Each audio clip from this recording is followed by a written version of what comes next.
Над 4,6 милиарди евра имаат заштеди граѓаните во банките или штеделниците, покажува статистиката на Фондот за осигурување на депозити. Иако во криза, штедните депозити се поголеми, што покажува дека економијата сепак се снаоѓа. Сепак, ова не важи за сите, зашто парите се повеќе се движат кон се помалку луѓе. Така, од споменатите 4,6 милиарди евра, речиси половината се собственост на околу 28.000 штедачи. Останатите 2,5 милиарди, верувале или не, ги делат 2,7 милиони штедачи, што е нешто над само 1000 евра по штедач. Иако овие податоци секоја година се флексибилни, статистиката покажува дека бројот на граѓани кои имаат суми од 30.000 евра постојано расне.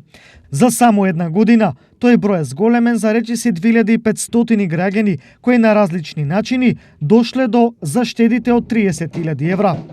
Колку е тешко овие пари да се заработат или заштедат? Невозможна мисија. Нема шанси. 30.000 тоа е голема цифра за наши услови. Може. Само на поштен начин не. Како на кој начин може да се заработи?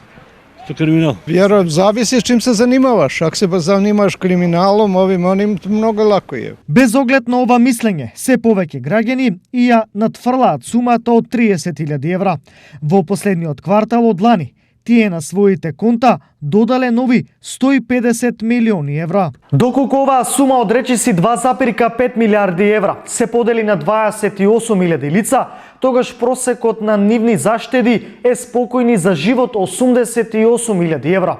Но што се случува во економијата и општеството кога парите заминуваат кај се помал круг на луѓе? Кога поголемиот дел од парите се концентрираат во помал број на луѓе, тоа ние го викаме во економијата концентрација на капиталот. Значи, парите се концентрираат во помал број на луѓе кои понатаму имаат моќ преку парите да ги диктираат условите во државата и на политички план, на економски план, па и на другите сите сегменти од општественото живење.